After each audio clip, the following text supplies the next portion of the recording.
Listen up, sports fans. Your favorite sportsbook, BetUS.com, is back for our 28th year of NFL action. With the industry's biggest sign-up bonus of up to 200%, BetUS offers our members the opportunity to cash in on all your favorite sports, including NFL, NBA, MLB, and more.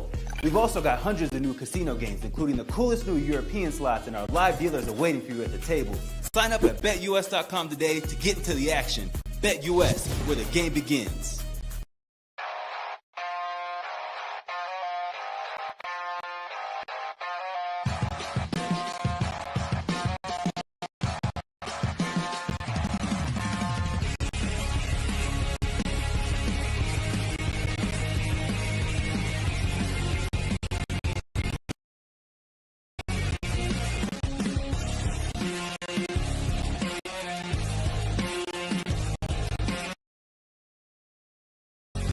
Now, broadcasting live from Las Vegas, the Snake Sports Talk Show with Jake Silva starts now.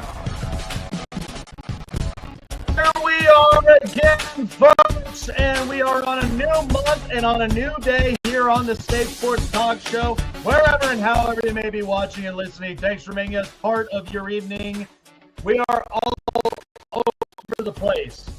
Roku, iHeartRadio, and all social media platforms known to man wherever you guys get your podcast. Chase joining us. We know he's in the process of being right up in Columbus, Ohio, which you know what that means. The Guardians are swinging the bats. And then there's the Ohio State Buckeyes. But things are getting pretty crazy as we're finally getting into the Final Four. And we couldn't have waited any longer for that. That's usually what it is with these tournaments. Don't forget we got the Columbus Blue Jackets and also the Clippers as well. So well, you know, hey, listen, the Columbus Blue Jackets. I mean, how long and sideways? But expansion teams. How many hockey teams are there now? I think now with the expansions, I mean, now we have 32. But if we get additional ones, there's going to be a lot more to go from here. So, yeah. It could be a while before the Blue Jackets are relevant. Oh, yeah. Well, and speaking of new and something new and interesting, well, we know that there were going to be adjustments to rule changes. And the NFL, because, again, they are the ones who want to make the brand a lot bigger and better. I mean, can you blame the NFL? I mean, this is specifically with what we all pay for, and it's precisely why we have subscriptions. We keep up with a lot of these players, whether from college or even in the pros. It's the reason why we love the NFL. But, of course, there were a couple of new rule changes that have gone into effect. And one of those right now that has been the topic of discussion that has not yet been voted upon by the owners would be the banning of the tush push. And look, I know what a lot of people have been saying, and I've heard everybody's their thoughts, their kind of just their breakdowns of the entire thing as in itself. And we know how to, explain about the tush push. We know initially that it's a quarterback type of sneak, but there's an assistance that's behind him. Okay. And usually when you look at quarterbacks, quarterback kneels, whenever games are usually over, you have those two protective offensive players that are going to protect in case if the defensive player tries to basically go for the football. But that's usually never the case with quarterback kneels. It usually game over is game over. Everybody's already thrown in the towel.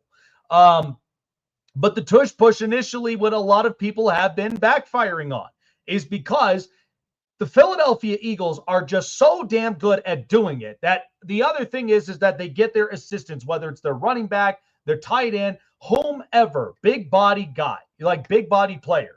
Okay. And when you get somebody like Jalen Hurts, who's ideally the perfect height, the perfect weight class, and then he just knows exactly how to just move forward with it. And all you get is a little bit of a push, a little bit of a little bit of force, right? That's usually how it is. And everybody knows when you get that amount of pressure and force, it's hard to contain it, which is why it's difficult to contain the tush push. But it's been labeled as it's been tabled until they get an actual date to discuss it. to me personally, I really wouldn't ban the tush push. And here's the reason why. I understand everybody's flustered. Go ask the small town of Green Bay, Wisconsin, how they feel about it. Maybe go and ask Buffalo up in upstate New York while we're enjoying a little bit of a cup of Tim Hortons coffee. Look, I know how all of you feel with this. You can't stop it. You have no game plan against it. But you don't just give up the towel. Like, you don't give up and just throw in the cards, throw in the towel, and then just bury your head in the sand and think it's impossible, we can't stop it. Anything is possible when you put your mind to it, okay? It's like in a game of chess. You find yourself with your back against the wall. You're not just going to, cry wolf, and then all of a sudden, I can't figure this out. No. The smartest strategic minds always find a loophole somewhere. Okay? That's why in military, they are our greatest generals because they know exactly where to put most of our soldiers in place and most of course, all of the utilities in the right spots. That way, they're not caught by surprise by the enemy front lines. Okay? Even if you go and you get a chess player, they know exactly the strategy. They know exactly where to catch you in the worst spot. And then checkmate, game over. That's the way that it is. But I look at a lot of these physical teams. You think Jim Harbaugh and the Chargers would honestly be for banning the tush push? Hell no, because we know Jim Harbaugh is all about physicality in football. That's what he lives and breathes, okay? He didn't care about it either way. Baltimore, they don't care about it either way, and they are the organization that loves defense. How about Pittsburgh? So there's a way to stop certain things if you just put your mind to it, But this whole idea of banning the tush push thing and trying to make it easier for everybody, I think is a little bit ridiculous and frowned upon. Okay? I'm all about trying any and every way to stop it. And like I told a lot of people, imagine on the defense, when you know how on offense, you have the quarterback kneel, why not just have two linebackers up front? You'll have at least a safety that's your safety blanket. And all you really got to do, and I actually talked to a coach off the air, is like cut below them. Cut the legs where they know that they cannot move. And if you do that, that runner's going to be stuck in place. He'll be caught in the mousetrap. He'll be a deer caught in the headlights. And then you have that safety that could basically push back the amount of momentum and force. There's ways to do it. But I just feel like we're kind of wasting our time with this. Because at the end of the day, are we playing football or are we playing football? Come on. Your coaches, you're going to figure it out. And at the same time, you're a player. You're going to find a way, any and every way, to stop the quarterback, to piss off the opposing receiver, and that's that. Hey, I am not all for complaints because in the end, it's just nothing but noise. It's unwanted white noise, and I can't stand it. So we'll see what the verdict is, but I think if they ban it, I think it kind of sucks. But if they don't, figure out a way to stop it. Okay? Just because we're in such a copycat league, just because that you can't perfect it like the Philadelphia Eagles doesn't mean you're the Houston Eagles or you're the Pittsburgh Eagles. I don't care who you are. It's their own thing. Leave it alone. Okay? If they manage to do it, that's their brand. That's their market. Just because everybody else can't do it doesn't mean you have to punish the team who just knows how to do it better than you. I'm sorry. Maybe you could at least take a little bit of a secret recipe to it. You could take a page and figure it out. You know how many times the Buffalo Bills literally used it in the playoffs? Yeah, how'd that go? It's a copycat league, okay? And they all try to perfect all these things. I remember when, New England and Tom Brady tried to do the Philly special. Yeah, how'd that turn out? It was way past his hands, wasn't it? Because he didn't practice it for months. So stop with this spiel. Seriously. Speaking of, rule changes, it's not necessarily a rule, but it is something that's catching a lot of baseball fans' attention. Okay. And I wanted to talk about this for sure because as a fellow former athlete, truthfully, when it came to baseball, football, all the rest of it, I played those sports, learned them, and continue to be a student of the sport. I always do. But I'm all about innovation to make the sport better. So everybody is all right now in awe about how many home runs the New York Yankees literally hit against the Milwaukee Brewers. They hit 9, and it ended in a 20-9 win over the Brewers, and they swept them. So, of course, it has to lead to the big brand who pulls out these bats, which are now called the torpedo bats. And all they are is just a modification of where the sweet spot of the barrel is. That is it. I mean, Jazz Chisholm came out and basically said, save yourself the stress. Okay. It's just a modified bat. It's just to try to at least, try something new that's going to help to where, first of all, anybody that's ever witnessed, being handcuffed, it's a term, but when you got that pitch coming up inside and you're getting into the thinnest part of the bat and it breaks, your hands literally feel numb. I know that by experience. It hurts, it sucks, and I don't like it. Okay. I remember just, having a bat that literally had a sweet spot that was on the tail end. Okay. And the purpose of that is because the entire middle of the bat was thin enough so that way your entire hits can come out faster than normal. And then the sweet spot of the bat was right around already. So these new torpedo bats, and you know what's funny? After the Yankees used them and after that many home runs that they hit, oh yeah, of course, they went on Amazon and put it on Prime and said, give me these bats. Yeah, Atlanta did it. Minnesota did it. I'm sure Cleveland already did it. But here's the funny thing. It's not the bat. It's the person who's swinging it. It's like in old terms. It's not the arrow, it's the Indian. Okay, if you're gonna utilize something, at least know exactly what kind of bat that you're used to. Okay, that's why every one of these major league players gets specialized bats, just for this reason. Okay, but the good news is the season started. We're not even 100 games in, and this is already becoming a controversy. But understand something. What drives ratings in baseball? Home runs. Do you guys remember 98? That's what saved baseball from being locked out. And then you all are going to be pushing for salary caps. That's not doing you any justice. That's literally just benefiting all the owners who don't want to spend the money. Okay? Sorry, they want to be frugal, but that's just the reality of it. So these torpedo bats, I don't mind them. If it means that it's less amount of stress on your hands and you get at least a chance to hit the barrel and the sweet spot of that bat, why not? It doesn't make sense to me that some people want to make certain things so controversial. You know what I mean? It's the smallest things, and that's what I had to understand, because everybody's all like, well, the Yankees hit 9 home runs, and yeah, you didn't pay attention to the guy from the Minnesota Twins who went 0 for 4 with the torpedo bat. Who's really in the wrong? Is it you or is it the bat? Ask yourself. I mean, to drive up baseball ratings, they want to see the long balls. They want to see the rule changes. They want to see the pace of play be faster. Okay? The golden at bat rule, I don't like it. I've never been a fan. But besides that, I'm good with everything else. But I think these torpedo bats are interesting.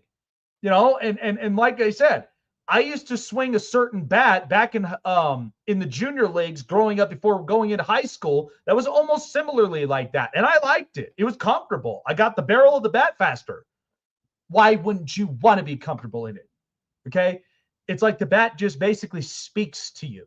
All you got to do is just perfect the language of communication, and everything else will figure itself out. Okay, that's why you train. That's why you work out. That's why you take BP. So I don't know. Maybe I'm just the kind that I don't really like being controversial, but it seems like Chase and myself, we have to be pulled into these kinds of conversations and just explain to the entire nation. Like, come on. I mean, to me, like I've been a fan of baseball my entire life. It's been my favorite sport, and I played it for years. And I don't like the torpedo bats. And it's more or less like if you can't hit the ball with a normal bat and everything, like stinging hands are a part of the game. Oh, they normal are. bats are a part of the game. You didn't see Barry Bonds needing a torpedo bat. You didn't see Pete because Rose needing a torpedo bat for getting the most hits. You didn't see Jackie Robinson needing a torpedo bat. You didn't even see, like Cal Ripken Jr. or, Mickey Mantle or any of these guys across the entire history of the MLB who've been, big name athletes of the game. And the bat, I disagree with you. The bat can make a difference because it's just like shooting a gun. You could be the most accurate person on earth with, one gun, but then you get a brand new one. You sight in the rifle and everything, and then you're like, holy crap, this shoots like 5 times faster and is a lot more accurate because it is a newer, better version of the old one that I had. But ask yourself this. I mean, because especially when we go into this type of conversation, because when you take two people, okay, one is inexperienced, is obviously being shown the ropes, okay? And then there's another one who's had years of experience, is probably an instructor, and then you look at the difference of the two. Who am I going to trust that's going to have my 6? Am I going to take the one that hasn't been used to it yet, or the one that I know has been trained and that is used to it, and I know 9 out of 10 times he's going to be accurate? So I just find it hard to believe that everything is on the bat. Do you know how many times we had the conversation of a juiced ball?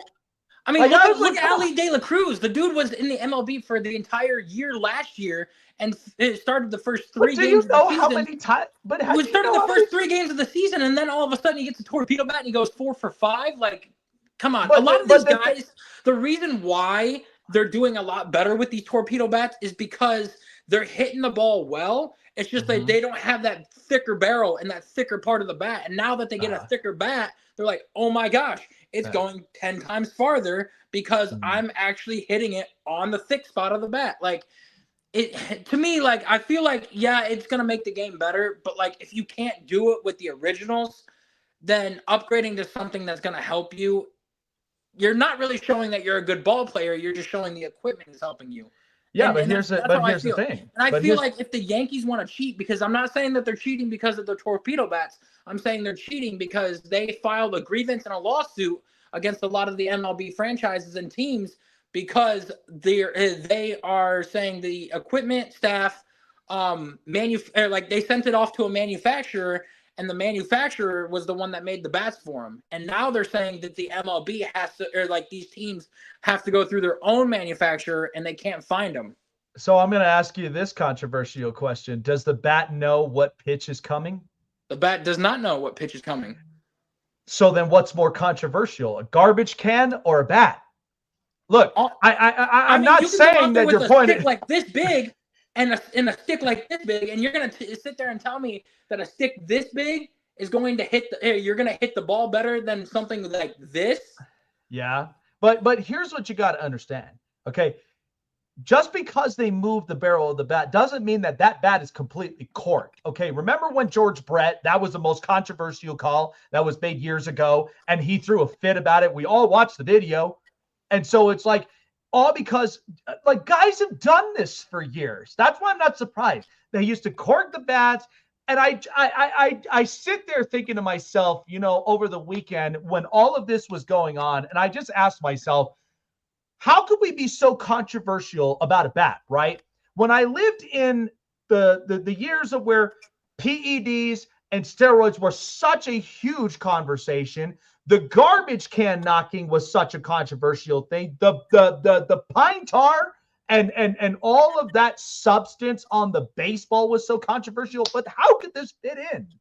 Like, look, I will tell you this because I was asking a friend of mine this question, which we're both big time baseball fans. And listen, every single one of these companies, Victus, Louisville Slugger, Mizuno, all these other ones, right? I know Mizuno by heart They would have a cherry wood bat, an ash bat, a bamboo bat, and then there's like the classic maple. So I asked myself this, would it be in the wood? Because if that's bamboo's the case, a lot better because they're the stronger. They are of all the bats. So they are. So that's why I'm like, okay, so if there's that specific wood, you turn around and you make that into like a torpedo bat. Like, what would be the difference maker in that? But you gotta find the fine line between this, because now you've got, like, we talked about George Brett, getting caught for corking the bat. I remember a few years ago, or like back in like the late 90s, early 2000s, when Jim Thome hit 3 home runs, or there was actually a guy on the Indians, I can't remember his name at this point, had hit 3 home runs against the Indians, and they checked his bat. His bat was corked. Well, Jim Thome ended up playing against the White Sox, and he hit 3 home runs in one game. And then he threw his bat to the dugout of the White Sox and said, check that. Found out it wasn't actually corked. It's just he's that good and that good of a hitter. So you just kind of answered that question, right? But the point being is that's what I'm saying. He's a good hitter. Like, if you can't hit the ball without the torpedo bats, but then having it helps you improve your game, then. But I mean, but that's my thing though. Is like, how can I justify the fact when I know Ellie De La Cruz, and you and I watch him, you know how much he crowds the plate. Yeah. I mean, it's hard for a guy that's lengthy, with his height. 6'7", he's 6'7". What is he supposed to do?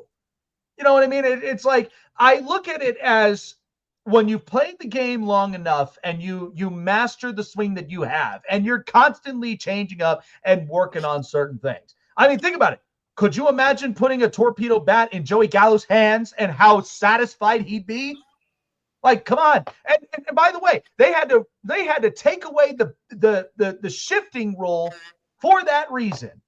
If you cannot hit past the shift, then why aren't you poking one or laying down a bunt like Robinson Cano down the third base line? But that's what I'm saying. Isn't it about getting on base?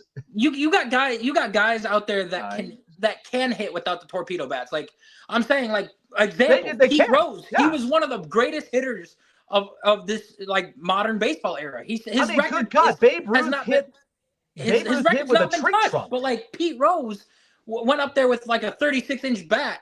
But, like, he never had the barrel modified to where it helped him hit. No, but here's the thing. I find it interesting because, think about it. Have you ever swung an axe bat before? You know how interesting that is? So, basically, Pete Alonso swings this all the time. And all it is it's just a grip modification where it's literally like how you swing an axe. And it's called an axe bat. And the whole point of it, you watch Mookie Betts, you've seen how he swings with that axe bat, same thing, because he has to start up here, and then once he gets into his rhythm, it's all about just turning it to where the knob can actually go up faster, and you're staying in the same consistent swing motion. You're not changing anything up, because if you swung a normal one, usually what tends to happen is there's small tweaks. Either you swing up over the pitch or under the pitch, and you miss it. It just happens. But all I'm saying is that, to me, I'm not against this. And the only reason of it is because I feel like the brand of baseball is getting better and better by the minute. Why not? Why not continuously make the game better? Because you know who's really struggling? The NBA. You and I have talked about this several times, and I'm just looking at baseball, and I'm just like, man, okay, torpedo bats, right? Why not? I don't like the golden at bat rule, but if you're going to give me torpedo bats, and look, Ryan Jeffers was the batter in the Minnesota Twins. He went 0 for 4 with the torpedo bat. And there is no Guardians that have used the torpedo bats yet. Not yet, but could you imagine Jose Ramirez literally launching? Well, I mean, he came out in an interview saying that he doesn't want to do that because he wants to stay true to natural baseball and everything. So. But think about this, right? If we're gonna have this controversial talk with baseball with these types of bats, couldn't we just do the same for golfers when it comes to modified drivers? Like, do you know how many modified drivers there are in today's game? Yeah. There's like hundreds. It's like, good God, I just only remember picking up a wood driver and literally driving the hell out of that ball. Okay, I never don't play had golf, this. so I really can't say. But I also want to say, like, the Milwaukee Brewers, like, they made a massive change from just 3 years ago making it to the NLDS to now being one of the worst teams in baseball with having 0 wins so far. And But look, I do think that they should ban the tush push. Well, here's the thing. It's like I said before. I find a way to stop it. If you can't though, like you are a numbers guy, right? Yes. Okay. So here's well. 3 years to better it, I'm a numbers guy, but I am about the eye test. I know by what I see, and that's what's going to make everything valid. But so, I mean, out of the 3 years that they've done the tush push so far, there's only been 7 times out of a total of 3 years that it's been stopped. Okay. 7. And that is a very terrible number to say there. And the only team that has had success with it consistently is the Philadelphia Eagles. And we also saw in the playoffs last year, or in the Super Bowl, when they stacked up Chris Jones and a whole bunch of others that were trying to stop it, and they couldn't. Chris Jones ended up getting a kink in his neck because he was trying to dive forward and push everybody, and then ended up getting his neck hurt. But luckily, it wasn't anything severe. But all I'm sitting here and saying, like, you've had 7 times out of the past 3 years. That's like 2 games out of the past 3 years, like, per season, and then 1 extra where you've actually stopped the tush push 1 time. And they do like 60, 70 snaps a game on the offensive side of the ball sometimes. Well, I've talked to a coach off the air, and the trick that he gave me that nobody is incorporating right now at the pro level to stop the tush push is just cut him by the legs. That's all you got to do. What do you mean? So basically, when you got the defensive line, right? Yeah. And the one thing is the offensive line is going to put pressure. They're going to push. They're going to be forceful. When really, if you actually get them by the lower half, right, what's going to happen is they're going to be stiff in place. They're not going to move. They're just going to be like, they're going to fall down. It's like, when you play a Jenga block and then all of a sudden it falls down when you make that initial move. That's what this is. If you go after that lower half, well, but here's the thing.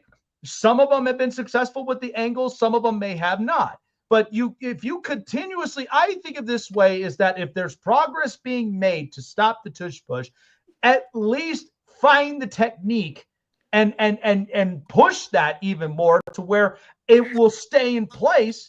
Because then, because here's a scenario. Okay, so you said get low. What the Eagles do is they already get their offensive linemen to go low and up under the people. If the defensive line and all the other people try to go lower, what they're going to do is the Eagles players are just now going to push them down and just push them. Now it pushes the offensive line forward, and then the quarterback can go over that. Well, that's why and I hate to be punny, but that's why you got to go lower. Okay, I mean, like Limbo, you get it lower to where the offensive line. It's impossible. Look, if the offensive line could just fall on top of me and they ain't moving, and then I got that safety right up over there in the back being my spotter, and then just be able to just push back. I mean, anything is possible. That's the only thing that I could always say is anything is possible. It's damn near impossible because they've done it for 3 years now, and they've only been able to stop it 7 times. And like the fact is that every other team, the Commanders have tried it, the Bills have tried it, the Chiefs have tried it, the Ravens have tried it. Like nobody's had the same success that the Eagles have had because of it. I mean, it would be different if everybody's having the success. But that would be like me and you playing a match of cornhole, and I got these special bags that I got approved by, the committee. But every time I throw them, they're a lot lighter, and I just keep sinking them in the hole every time. But, you can't stop me because of that. No, well, there's one way I could stop you. Just crowd the hole. Good stuff. Listen, I just came out of the gym for like an hour, and I'm fired up. All right, I'm fired up this week, so I love it. But, and that's what I like about me and you is because we got different, opinions on this kind of stuff. And, we do. I'm a traditionalist when it comes to this kind of stuff, like with baseball and everything. And there's certain things I like that they're changing about the game. Don't get me wrong, but there are certain things that need to stay the same. And I'm the kind that I'm just like, look, I'm a glass half full optimistic guy. Okay. But I do know by the numbers, but I also do know by what my eye test shows me. Okay. Because it's not just me being all about analytics. I'm all about manalytics because I see things, I evaluate them, and it comes to a conclusion, whatever valid statistic I have and what I'm seeing out there on the field is going to justify how I feel about a situation, a player, and a team. That's literally what this is all about. I mean, hell, we're getting, God, I can't even remember how many players that there are on a 7th round of a draft. I have so many justifications for all these players. You know what I mean? So it's why we continue to evaluate because we know the fit, we know the place. And so it's just like, at the end of the day, are they good fits or is this maybe going to be something I want to avoid? But yeah, no, good stuff as usual. I was talking about this and we're going to be talking a little bit more about it on the break. But once again, it is validating the reason as to why. And I know Chase is going to look at me sideways of this because that was my hottest take. You know exactly what this is, but this is proving more and more of my point that the Pittsburgh Steelers could be in trouble, and I'll tell you why. Well, like I said, folks, we're already springing forward and springing into action with Major League Baseball, and the only way to spring to the fences to get into the big prize money is just by going on to BetUS.com for all of the best betting lines all baseball season long. 162 games a year is always a long season, but it's a fun, enjoyable season. I know a lot of baseball bettors out there, and they love it. But check out BetUS for yourself. They got all of the best bet lines to choose from, not to mention their most award-winning sports book in 30 years in the country. Okay, it's why they're the best of what they do. Not to mention when you sign up, the best thing you can get is your very own account manager to give you the best experience when using BetUS for yourself. Not only that, but even the best casinos. And it's all good on a bunch of states, probably outside of Nevada and a couple of others that may not be legal in some of those gambling states. But outside of those lines, it's all good. I mean, it's approved here in Colorado. I'm sure it's probably approved in Ohio for sure. But get on BetUS.com today and sign yourselves up. Don't miss out on the action of Major League Baseball. Stanley Cup playoffs is heating up, and I cannot wait for it. Like I said, I'm going to be going to a game. So, of course, I got to bet on my boys. I cannot bet against the house. Gambling problem, call 1-800-GAMBLER or seek therapy in your respective state because we don't want you to gamble irresponsibly. We want you guys to enjoy it the best way possible and get in on the action and get on the edge of your game with BetUS.com. BetUS, where the game begins. Want to find your seat for the event of your choice but can't get one that fits your desire or your budget? Well, my friends, SeatGeek has you covered. SeatGeek is the official sponsor of the Snake Sports Talk Show. With a list of over hundreds of events to choose from, SeatGeek will assure you that you won't miss your seat with the amazing view of your choice at the most affordable price. Whether it's looking for your best seat in the house of your favorite sports team, finding live concerts that get you closer to your favorite artist, or enjoying your spot at your favorite live shows, comedies, and more, SeatGeek has it all just for you.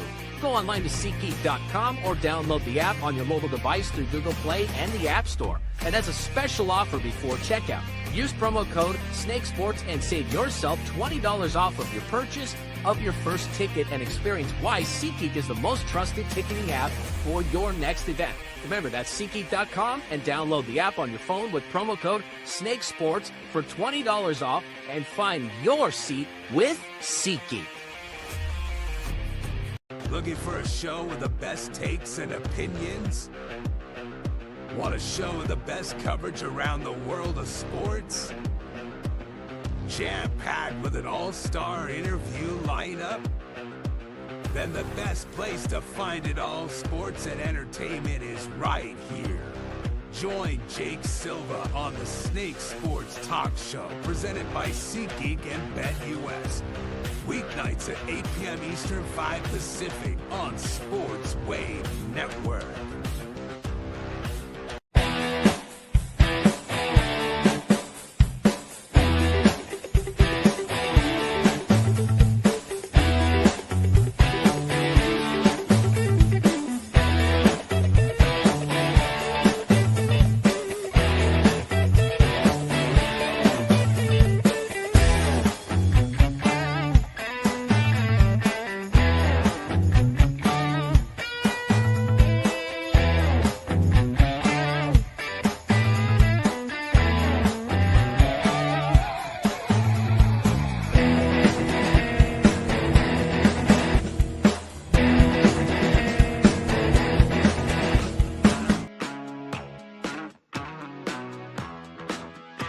A couple episodes ago, and Chase was my witness for this one, but he looked at me sideways when I said that I would take the New England Patriots over the Pittsburgh Steelers to make the playoffs, okay, to be a wild card team. And they thought, oh, it was outrageous. It was outlandish.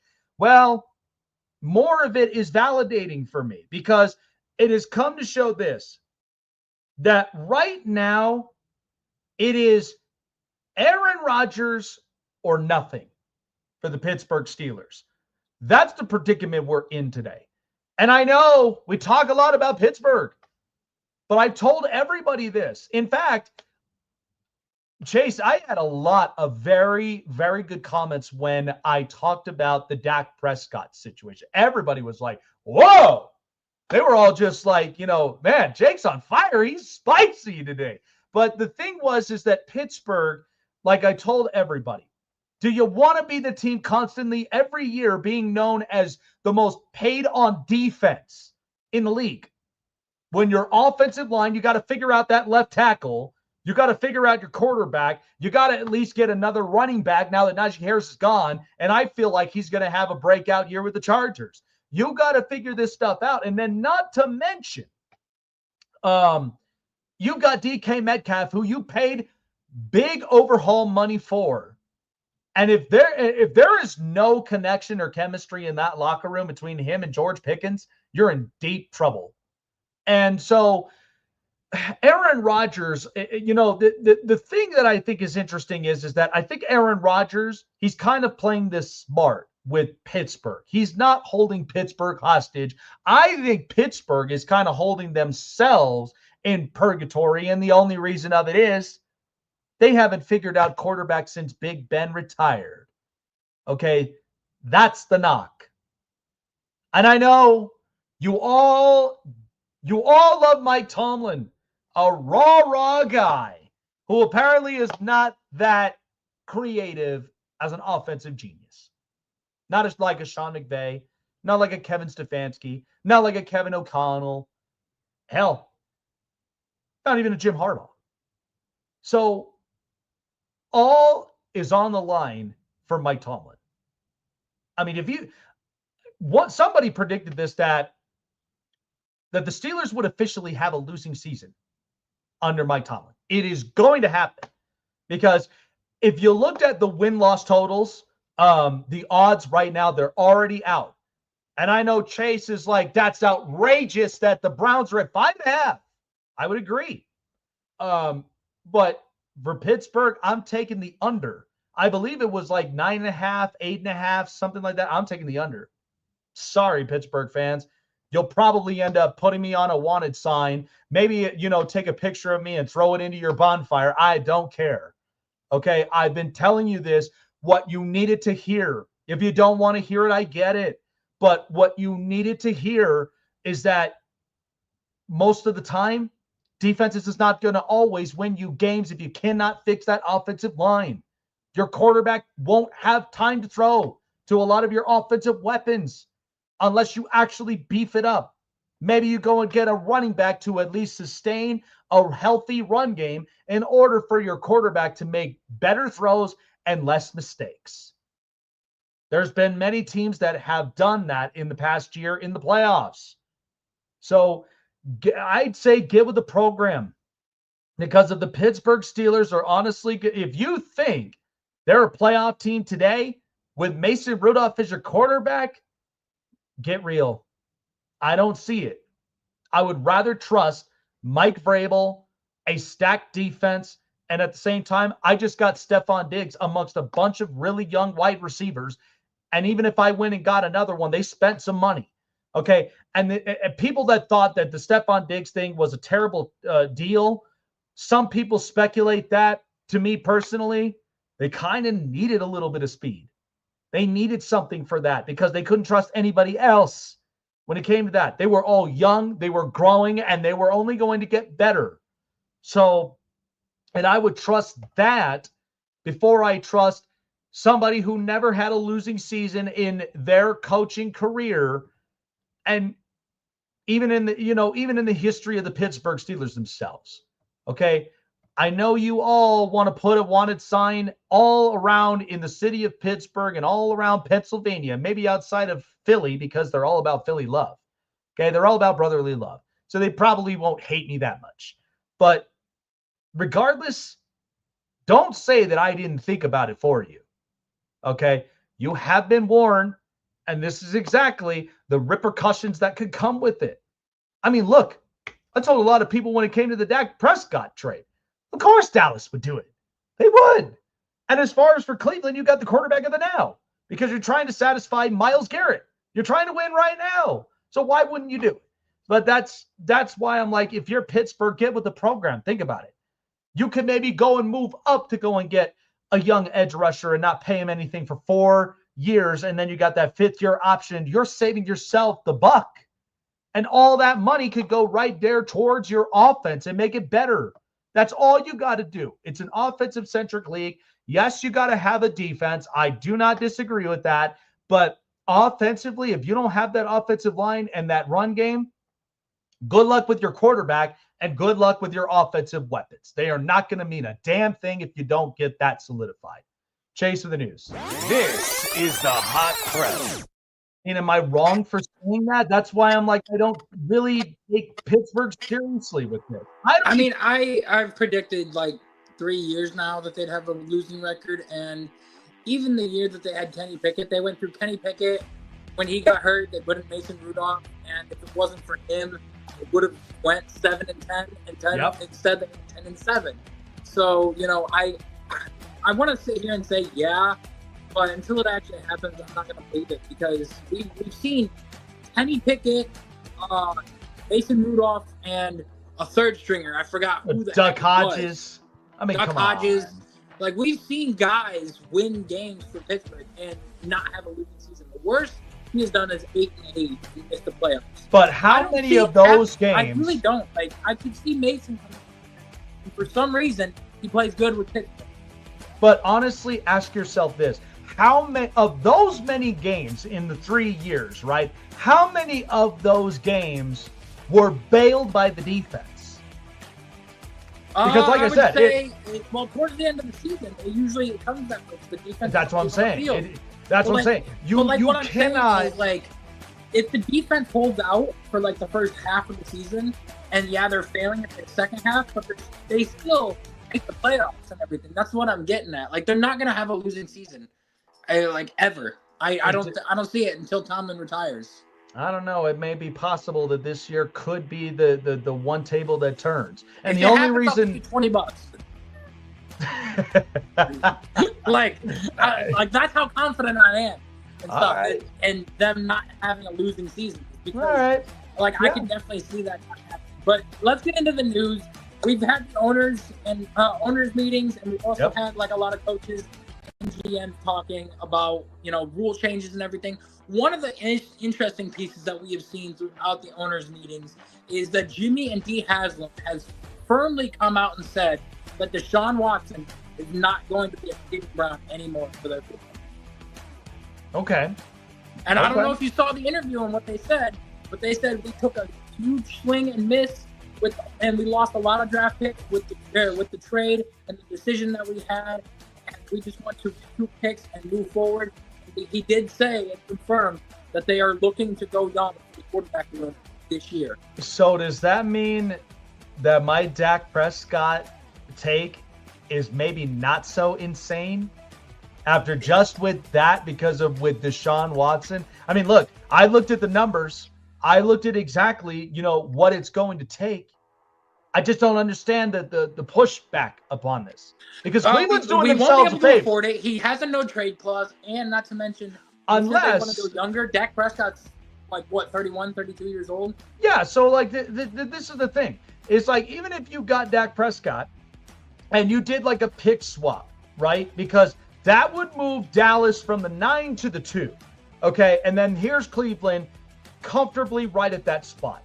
And like I told you, is that Cleveland has some spots that they could very much fill in. Defensive line, maybe a corner, and even and a safety. Yeah, so there are some of those pressing matters that could come into play, because ultimately what that's going to guarantee you is, okay, that's going to guarantee you 2 years max, because you'll have this year and then you'll have the next year. And think about this. If the Cleveland Browns, let's say hypothetically, they came away with 10, 11 wins if they acquired Dak Prescott and they just moved on from the Deshaun Watson thing, because whose job is going to be safe? It's going to be Andrew Berry's and Kevin Stefanski, because they're going to come to realize they were not the problem. Okay, they're going to realize that. All of this, in fact, I've heard even, in the interview where Jimmy Haslam finally is taking accountability for the mistake. What have I been saying to everybody? It is not the coaches. It's not the GM. It is mostly you are with what your ownership is. And Jimmy Haslam tends to be the fork in the road for this organization. And they were on such a good build until all of a sudden you go on and make this move, and what are they supposed to think? So I think that in this case, you're doing yourself a favor by this, because I guarantee you this. If you have the restructure and Dallas is kind of like, yeah, we're not going to end up going with it, how fast do you think Dak Prescott could waive his no-trade clause? I'm telling you, I don't see him doing can it for happen. Cleveland. I really don't. I just don't see it going for Cleveland. But what you said gives me a lot more respect for Jimmy, because the fact that they're able to own the mistake and live up to it and realize that they made one. Right. And then not to mention how they handled the Myles Garrett situation. They always say that the owner interferes too much. Jimmy's just like, go talk to Andrew, let him deal with this whole thing. Right, because the last thing you want to be is you want to be a David Tepper, and you want to be a Jerry Jones, and hell, even if you're trying to be some of these meddling owners, it never works for anybody. It never ever does. I mean, I was glad of the fact that like Dean Spanos never really got in the way when it came to that, because how many coordinators have truthfully worked since Marty Schottenheimer got fired in the 14-2 season? None of them. And so at that point, you need a culture guy. Yep. That's why Jim Harbaugh is your answer. So once you figure that out and you finally ripped off the narrative, oh, he's not going to spend more than $10 million on a coach. Well, there you go. Now you're paying $15 million, and you're getting the better quality of it, because that's the ones that's going to translate those losses you always add into W's.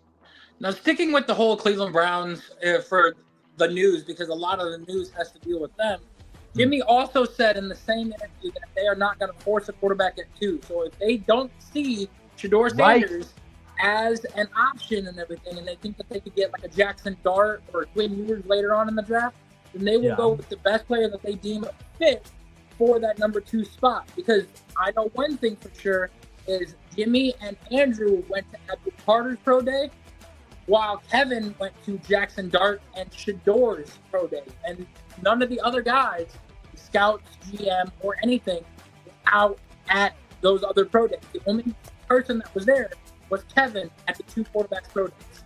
So that's what I'm saying. Like, it comes down to, because I think about it this way. I know we all kind of ripped the Atlanta Falcons for pulling off this move where they went and signed Kirk Cousins, and then all of a sudden they drafted Michael Penix. Because in the end, Kirk Cousins was clearly tired from that Achilles surgery. Okay, there's no doubt about that. And Michael Penix, we only got a sample size of 3 games in the tail end of the season, and we know what to expect from next year. So, of course, they lost their center. They're going in getting a couple of other offensive linemen, I'm sure, in the draft, and they're going to need at least a pass rusher, because what a disappointment for Matt Judon last year. Not to mention they lost Justin Simmons at the safety position, but you still got Jesse Bates. You still got A.J. Terrell. So you have at least that time. And hell, they were even up and in the cap hell. So it was like they could figure that way out. They could finagle it. But at least they know that Penix was clearly the future. So I cannot knock Fontenot for that move. I really can't. But that's why I said, this is why I proposed this initially, because at least you'll have your quarterback for the right now. And even if you get somebody like a Jackson Dart, who I know is not your biggest pressing matter, but you do need a quarterback in that room. But your biggest pressing matter are some of the more attentive positions, like your D-line, because, I mean, what's funny is Zadarius Smith is still out there. After the Lions literally cut the losses, he's still out there. And then there's a couple of other good I know options. Andrew likes Travis Hunter. He could be an option at number 2. That's another thing, too. So that's why I'm saying you have a bit of some leverage from there. That's why I'm like, don't think of it as crazy. Think of it as something that it's like, if the Atlanta Falcons know that they can do that and finagle that, why can't we do that in Cleveland? I mean, I would take Travis Hunter, a wide receiver for Jackson Dart, and a corner for the defensive side of the ball to pair with Denzel Ward. I would like that if we can almost guarantee getting Jackson Dart. I would love that option. And maybe you get lucky enough that you maybe get lucky enough if you get Caleb Downs next year, and then all of a sudden you got another corner right there in case of whatever happens with Denzel Ward.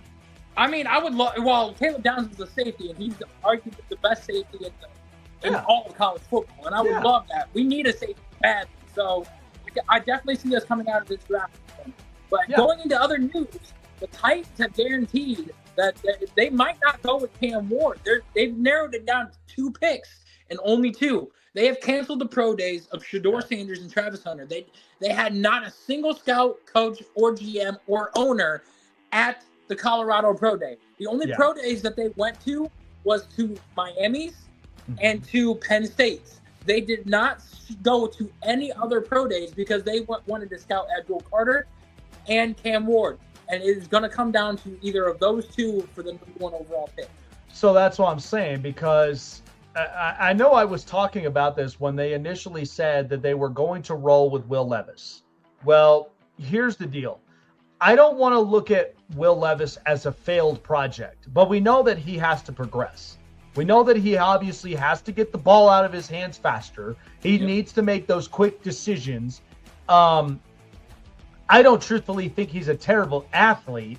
I think he's very impressive in some areas, but we know that he's got to clean up his act.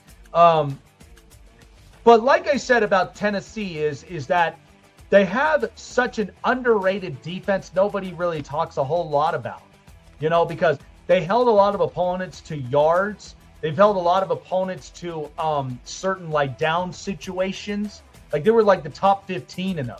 So there's progress to be made there. So even if you bring in an Abdul Carter to fit in with Jeffrey Simmons, that's probably a bigger get. So, but and we then all wait until the talk quarterback about next year, because you go get Abdul Carter, go get a Matthew Golden, Isaiah Bond, Emeka Ibuka, somebody to pair with Will Levis to give him another chance or another option to see if he can actually perform. And then if you build this defensive side of the ball with, adding Abdul Carter and a couple other pieces, well, now, you've got a top 10 defense to roll into next year. You get your quarterback of the future, and now you're ready to roll with this team and everything. And Will Levis is not the guy. Yeah, and you know what? With what I've seen, there are draft stocks that are rising up and draft stocks that are plummeting. So what that tells me is, when I look at a lot of these prospects, are there going to be an outrageous amount of trades in the middle of draft night? There could be. Because there could. I think there's teams that have already made up their mind. There's teams that, if it fell to their lap, they'll consider it. I mean, if Ashton Genty fell to the Raiders, you think the Raiders would consider it? Knowing Pete Carroll? They probably will.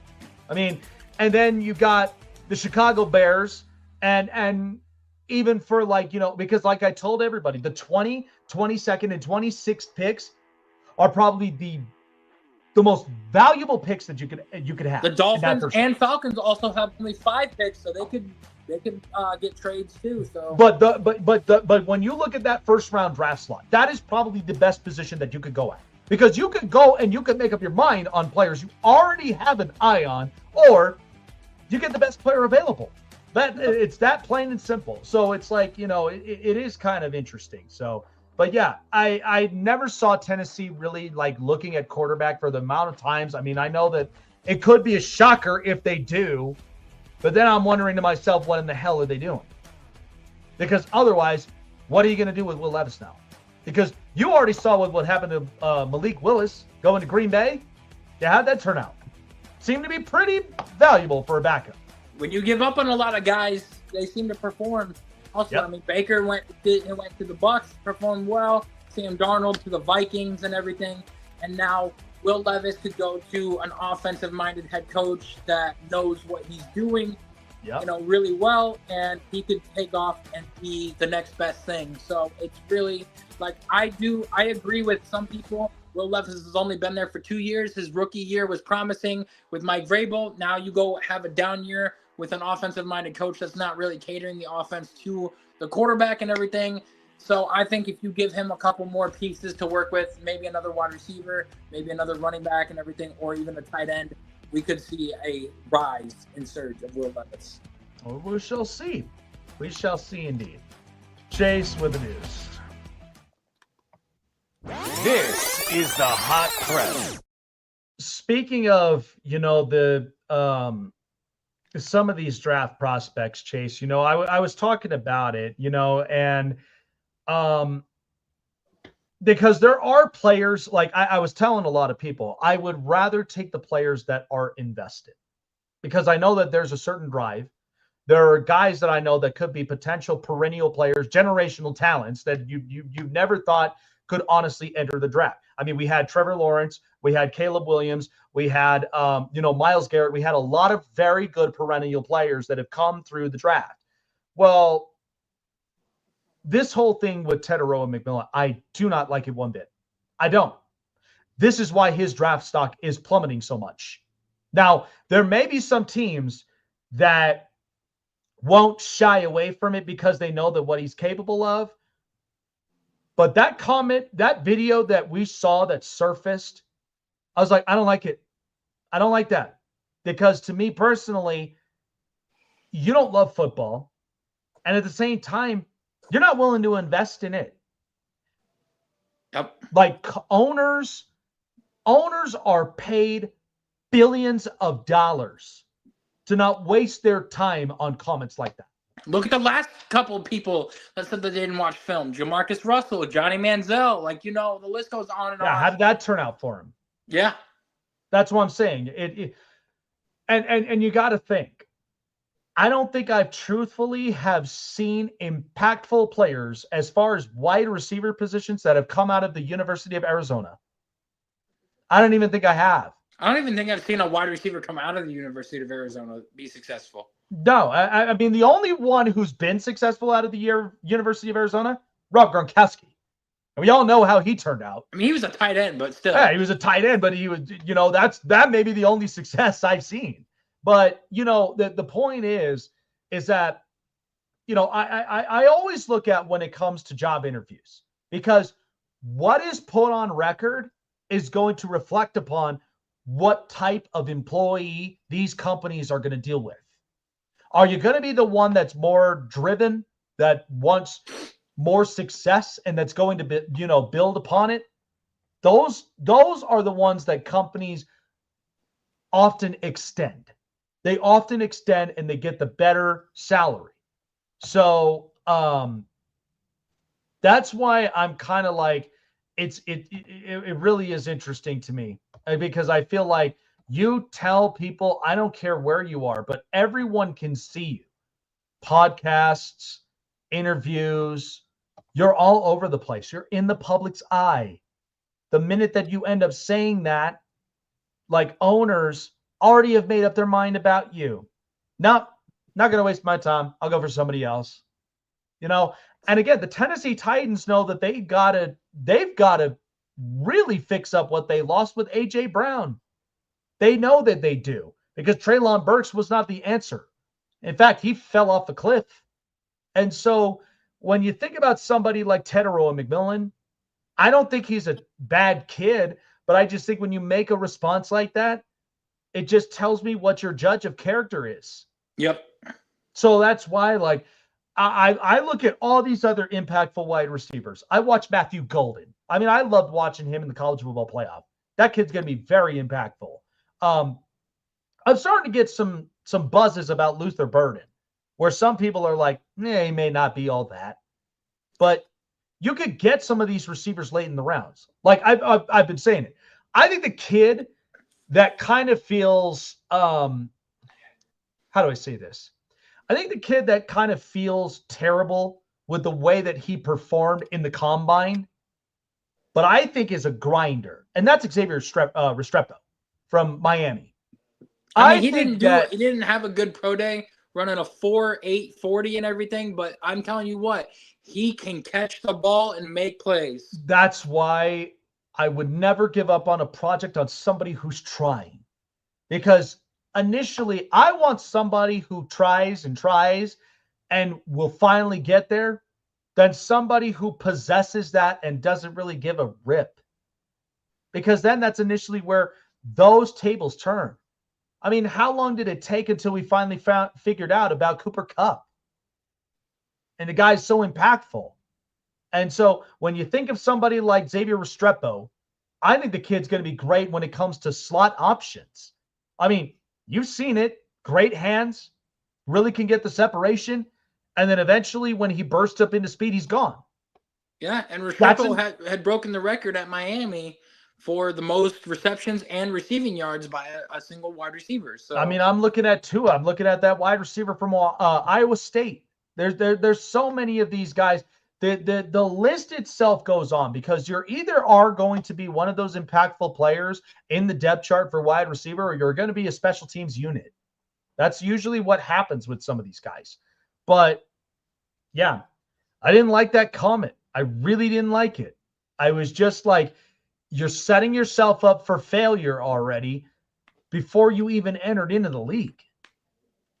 And again, who knows if one of those organizations draft him, because I've heard some buzzes, like Charger fans been talking about, Tet McMillan, and they're like, go get him. And I said, well, hold on. Just because after that comment, is that really screaming a Jim Harbaugh guy? I like Luther. Luther's been really down to earth, has shown that he knows what he's talking about as a football player, and has put in the work and is dedicated to his craft. So, a lot of people are knocking him, but I'm telling you, like, he really wants to be a good football player. Honestly, I like Matthew Golden. I like a possession receiver. Yeah. Because, it's funny.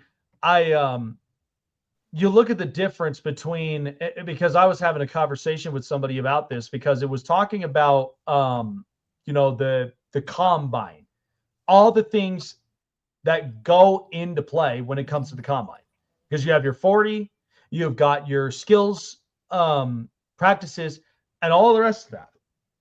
And some of them are like, the 40 is important. And I said, well, we had Xavier Restrepo, who didn't run a great 40, but he's trying, and he's got great hands. So to me, when I talked about it with receivers, I was like, here's the guys that I would like. Okay, I like the guys that know that they have a burst. What do I mean by that?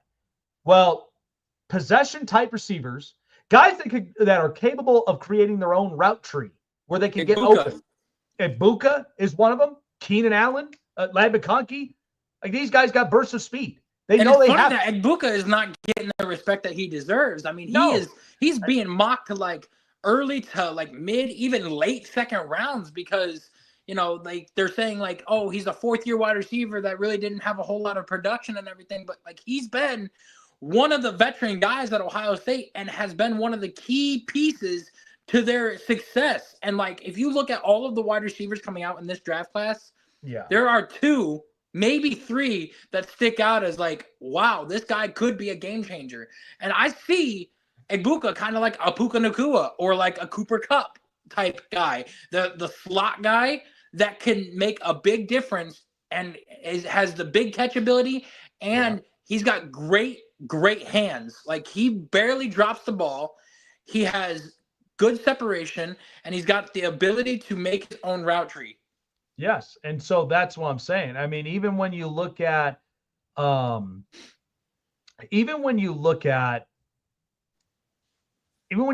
like some of the other receivers, like Garrett Wilson, or even like Marvin Harrison, and even if you looked at Chris Olave, like, people don't realize and understand Ohio State had such good receivers. Yes. And you didn't figure that out until once these guys broke into the league. You watched how good Garrett Wilson can be. Now, you also look at JSN, who was another one that I felt like with Seattle, oh, JSN is so good. That's why I'm like, you watch these guys when they're separated and they go into their own spaces. Now just look at who they are individually. I mean, Garrett and Chris both said that JSN was the better out of them three. Like, he was the better wide receiver out of those three, and said that, like, if he gets his chance, he can make an impact. And the fact that he didn't even play all but 2 games his final season at Ohio State, and he was still a first-round pick. And isn't it just crazy that it comes from a product of a guy like Brian Hartline? Yeah. You know, because I watched him play in Miami, and I really thought that, like, he was something. But the minute that he's coached up these kids, I mean, that's got to be a fun time coaching up Jeremiah Smith. Yeah, No, he was so a it's good he was a good slot receiver in the NFL with the Dolphins and the Browns and a couple other people. Yep. But, like, coaching these wide receivers and now being the offensive coordinator, that's why Chris Henry Jr., a 5-star wide receiver, was able to be, or he, like, Oregon was trying to, have him decommit from Ohio State to come to them. And I know that there was a lot of other people that were trying to get him to decommit. But ultimately, he chose OSU because of Brian Hartline. And he said that himself. He's the full reason why. Oh, yeah. So I started thinking about this just a couple of minutes, but we still have some free agents right now still available that haven't been signed. And maybe that's because these teams are trying to figure out by draft night who's still available that they want to take, and then who they can fill in if those guys are already taken. So, and I mean, I'm looking at a lot of names as we speak. Amari Cooper's still out there. Asante Samuel Jr., I'm very surprised that he's even still there. The Niners have considered it. There's been a bunch of teams that have considered it. Aaron Rodgers, but just as recently, Calais Campbell is coming back to Arizona for his 18th season. Nick Chubb still available? Yep, Nick Chubb, J.K. Dobbins, Zadarius Smith, Stephon Gilmore, Keenan Allen. Like, these are some good names. Now, of course, the buzz is there going to be a reunion now that Mike Williams is back on the Chargers with Keenan Allen? And they've been flirting with the idea. I've been watching IG stories, and, I mean, it's quite possible. And they've been talking about it, but they're kind of seeing what could potentially happen in the draft. Now, again, it could be multiple trades. It could be free agent signings that, if that draft pick, if it didn't land in your lap, then you're kind of like, okay, let's bring him on. So anything is possible. But, you start thinking about this because I think about this even from a fantasy football perspective, because the fact that we have these guys only will tell you exactly where their value is on the fantasy rosters and who could be sneaky waiver wire pickups. That's what I look at, because these could be guys that could be very, very valuable on the waiver wires. But yeah, it's going to be an interesting night, and we're already 27 days away. We're already that far away. And I ain't making, like I said, I know everybody's all been pushing for the joke and all the rest of it. I ain't got no jokes. I ain't got no jokes. Why do I gotta, push that narrative out there? Oh, and I hate to tell you, Chase, but Ryan Day got fired. Nice try. Anyway, I figured I'd do a little bit of fooling from there. So appreciate everybody for joining us here up onto the show. We're back at it again here this week. Appreciate everybody for joining on by. And yes, we promise to at least get some on, because we got to know what's going on in the UFL. We got to know what's going on during Major League Baseball season. So really appreciate everybody for stopping on by with Chase and myself. Enjoy the rest of your night, and we'll see you guys on the next episode of the Snake Sports Talk Show. Take care, everyone. April Fools.